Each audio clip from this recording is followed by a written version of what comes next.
Ora, cá estamos nós de volta e agora no cenário que já nos habituámos aqui do Código de Relacionamentos. Eu já estou aqui com o Eduardo. Olá, Eduardo. Bem-vindo outra vez. Obrigado, cá estamos de volta. É verdade. Então, nós vamos continuar a falar quase um bocadinho do meu acompanhamento da conversa que tive há bocadinho com o Miguel Neri. E vamos falar sobre infantilidade. Vamos falar sobre infantilidade, não. Infância, era o que eu ia dizer. Sobre a infância, sobre crianças. Porque temos estado a falar sobre a personalidade das pessoas, mas muito focado nos adultos. É verdade. Até hoje, não é? É verdade. E hoje lembraste de trazer este tema, porque é porque importante. é um tema para já, porque nós estamos a falar se calhar, das coisas que mais nos tocam no nosso dia-a-dia, como pais, porque nós somos pais, e nós queremos sempre fazer o melhor pelas crianças, e o quanto é que é importante perceber que neste aspecto da personalidade também há um trabalho que pode ser desenvolvido e pode ser um excelente investimento para a harmonia do lar e para um bom consenso dentro de casa, mas também para que a criança comece a crescer de uma forma mais sustentada, mais estruturada, se quisermos. E é assim, há uma fase da vida da criança que isso deve de ser feito. Então, não assim, pode ser tarde demais. Não? Porque quanto mais cedo fizermos esse trabalho, é quase como quando melhor nós plantarmos a nossa árvore e regarmos a nossa árvore, mais fortificada, mais edificada ela vai ficar. E é um pouco esse trabalho que eu acho que pode ser feito nas crianças. E há sempre um tema que é a discussão de quando é que a personalidade da criança é definida, quando é que ela não é, quando é que nós podemos começar a perceber a personalidade da criança, dos nossos filhos. Acho que essa é das perguntas que os pais mais me fazem. Eduardo, quando é que é possível ver a personalidade da criança? Quando é que ela está formada? Se nós pensarmos em termos de formação da personalidade, ela só está concluída perto do final da adolescência. Okay? Agora, o que acontece é que os traços fundamentais da personalidade da criança começam a ficar muito vincados desde muito cedo. Okay? Inclusivamente, há às vezes retratos de mães que foram... eu tive 2 filhos ou 3 filhos e cada um deles é uma experiência diferente e percebe-se logo, quase que dentro da barriga, que vêm aí pessoas diferentes e com personalidades diferentes. E é verdade. Agora, o que acontece é que a criança começa a ter essa predisposição para... Okay? Essa predisposição está lá, essa parte básica da personalidade está a ser construída. Ela vai, ao longo da vida, ganhando evidências que essa personalidade é importante para ele. Nomeadamente, imagina que alguém que, vamos supor que é uma criança muito distraída. Hoje em dia está muito na moda de déficit de atenção, etc. Tu entendes que estás a falar e eu estou já a começar a identificar os meus filhos. É assim, olha, eu se estivesse na escola hoje, provavelmente seria claramente apontado como déficit de atenção. Na altura levava com giz, hoje em dia levaria com comprimido. E levava reguadas normal. Reguadas à séria porque estava sempre distraído. Agora, a questão-chave, muitas vezes, isso tem a ver também com uma componente de atenção e de amor que a criança pode necessitar, mas há um ponto-chave que tem a ver com a personalidade. Há personalidades que são claramente mais distraídas. Mesmo na idade adulta, eles mantêm essa tendência de ser distraído. Por norma, essas crianças têm tendência a ter um comportamento que, por exemplo, numa pequena brincadeira, aos 5, 6, 7 anos, estão a brincar com um brinquedo e a primeira coisa que pensam é trocar de brinquedo. E a seguir trocar de brinquedo, e a seguir trocar, sem nunca finalizar algo que ou porque tem uma dificuldade ou uma certa resistência, eles têm tendência a mudar de atividade. Este é o momento-chave para nós começarmos a compreender que pode haver uma tendência de comportamento de distração por parte da criança. Nós podemos, nesse momento, fazer um papel ativo, dizer assim, olha, tá bem, vamos brincar os dois, mas terminamos esta brincadeira primeiro e depois vamos para a outra brincadeira. E vais ver que vai ser divertido fazer as duas. Ou seja, começamos a, não contrariando a personalidade, mas, por um lado, tentando combater aquilo que possam vir a ser exageros da personalidade. Pois, suavizar a coisa, não é? Porque, na verdade, o que acontece é que há uma enorme criatividade por parte daquela criança. Por isso é fácil para ela saltar de uma brincadeira para outra. Nós podemos potenciar essa criatividade, podemos apoiar esse estímulo criativo, que é natural na criança, na personalidade da criança, e, por outro lado, controlar o exagero dessa criatividade que leva a demasiada dispersão. Então, pode haver equilíbrios que podem ser feitos na criança. A partir de que idade é que esses indicadores começam a ser mais visíveis? A partir dos 6, 7 anos, começa a ser muito claro esse perfil de comportamento. Não quer dizer, e aqui um alerta muito importante, que nós devemos chegar ao pé da criança e dizer que ela tem esta personalidade A ou B ou C. Isso é a pior coisa que nós podemos fazer.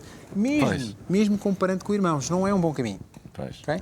É muito melhor perceber os talentos dessa criança, como é que ela se evidencia e apoiar e tentar, de alguma forma, colmatar os exageros que possam existir em relação a esse comportamento. Uma das coisas mais importantes para identificar algumas tendências de comportamento e de personalidade da criança é, em vez de fazermos essa análise connosco, fazer a análise quando eles estão com outros pares. A verdade é que fica muito mais evidente se, por exemplo, uma criança é mais organizada, é mais estruturada, ou um perfeccionista, ou mais uma precavida, uma criança mais cautelosa, fica mais evidente, por exemplo, a responsabilidade que ele tenta colocar quando está com os outros amigos. Connosco, se calhar, está a tentar desafiar essa postura mais responsável, tentando dizer assim, se eu não for responsável, tu estás lá para mim. Ou seja, pode haver um jogo mais viciado. Okay. Okay? Pois, agora, isso tudo nas idades de 6, 7 anos? Já começas a perceber claramente. E é um exercício, inclusive agora na altura das férias, pode ser um excelente exercício observar a criança, se houver a oportunidade de ele estar com outras crianças, qual é que é o comportamento natural. Como é que ele resiste, por exemplo, perante uma dificuldade ou uma disputa de um brinquedo. Ele vai, disputa, ou tem mais a sensação de ficar mais para trás e esperar que a coisa se resolva. Ou seja, é mais predisposto a lutar e a discutir, ou confronto, positivo, que seja, pois. Ou tem uma personalidade mais passiva de tentar que as pessoas não deem importância ao brinquedo e depois ir lá e ir buscar o brinquedo. Então são pequenas coisas que podem acontecer no nosso dia-a-dia que podem evidenciar essas características. Ou pode acontecer até situações que podem ser um bocadinho mais alarmantes, que é aquela criança que eu não deixo ninguém mexer nisto, isto é meu e se vem cá eu faço um escabeche aqui. Claro, claro. Aí também, é assim, eu nunca gosto de dissociar a questão da parte da parentalidade, a nossa responsabilidade de parentalidade, em relação depois à questão da personalidade. São temas que se complementam, ok? E por isso nós vemos na idade adulta que pessoas com o mesmo perfil de personalidade podem continuar a ter esse comportamento possessivo e há outras com o mesmo perfil de personalidade que podem não ter essa tendência ou essa necessidade.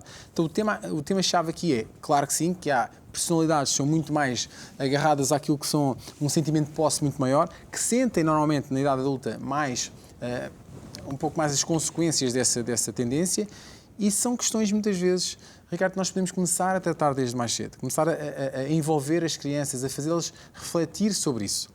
Porquê que esse comportamento é importante? Claro que 80% da necessidade do brinquedo tem a ver com a necessidade de atenção. Okay? Mas há uma parte, claramente, que tem a ver com a personalidade. Okay? Porque também não é bom a criança dizer assim, empresta-me o teu brinquedo, toma. Também não é bom, também não é saudável, entendes?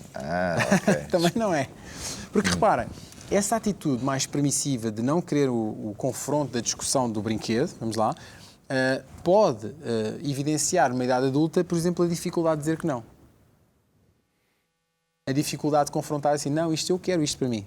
Okay? Eu quero este meu tempo para mim, eu quero este meu espaço para mim. Claro. E já falámos aqui até em sessões anteriores da questão do limite, não é? Daquilo que é saudável, do limite do relacionamento. Se eu não consigo criar essa barreira, depois vou criar relações tóxicas e relações que muitas vezes ficam envolvidas porque eu não consigo pôr esse limite. Okay? Tem que haver sempre uma conta e medida, não é? Temos que conseguir, lá está, controlar os exageros, seja para uma parte que as pessoas veem mais como positiva, que é o facto da criança ser uma criança que não se importa, que os outros, claro. Enfim, tem que se controlar, assim como o oposto também tem que ser controlado. O grande papel que eu acho que pode ser interessante do ponto de vista de observar a personalidade da criança é exatamente esse. É nós conseguimos observar os exageros, eventuais exageros que existam e que nós possamos dar um trabalho de continuidade. Por exemplo, se eu tenho uma criança que é extremamente competitiva, tudo aquilo que ela pensa é, não, vamos fazer uma corrida, depois perde a corrida e fica super irritado, perdeu a corrida. É bom que nós façamos um trabalho de compensar isso. Ou seja, é bom que a criança seja um nível de competitividade relativa, não é bom que ela só consiga, que ela só queira competir por competir. Porque os dois casos não são saudáveis. A pessoa que não compete por não competir, o que é que vai acontecer? Em qualquer circunstância da vida não vai à luta, entre aspas, não é? Não vai para conquistar aquilo que verdadeiramente quer. A criança que é extremamente competitiva só consegue ver o mundo de competição. Não é saudável. E de vitória. E de vitória, porque depois a questão é como é que aprende... aliás, no seguimento da entrevista que fizeste agora anteriormente, a importância do desporto é muito importante, porque é uma parte da educação que ajuda a complementar este processo. A facilidade que a criança tem em, por exemplo, lutar por alguma coisa que quer. No caso do coletivo é mais fácil porque há um corpo que empurra, mas depois ter essa capacidade no individual de o fazer e também ter a capacidade, quando não conseguir, aprender com esse processo e ganhar forças para isso. Mas imagina tu que tens uma criança extremamente competitiva e que só quer competir, se não ganha fica aborrecido, se não acaba o jogo fica chateado. Uma boa forma de interagir com isso é percebendo esse exagero assim, olha, enquanto tivesse essa atitude vamos lá, pouco saudável em relação à competição, nós não podemos competir. Damos uma pausa aqui para nós aprendermos a competir. Pois. Isso ajuda a criança a torná-la um pouco mais, vamos lá, flexível na competição. Okay? Portanto, estamos sempre a falar de aspectos, do ponto de vista da personalidade, que eu acho que devem ser afirmados em 2 aspectos muito importantes. Primeiro, compreender aquilo que é natural na criança, quais são os talentos naturais e reforçar esses talentos, portanto, isso é um trabalho pró-persona, e depois ter a capacidade de observar que esses talentos, regra geral, têm tendência a exagerar, ou ter um limite, uma margem de exagero, que nós possamos fazer contra a persona para, ao fim e ao cabo, encontrar um caminho do meio mais equilibrado para o crescimento saudável da criança. Imagina que a gente está a fazer um jogo em família e a criança está a jogar com os adultos e quando vê que está a perder, diz, não apetece jogar mais. Então, isso é um momento muito importante de educação.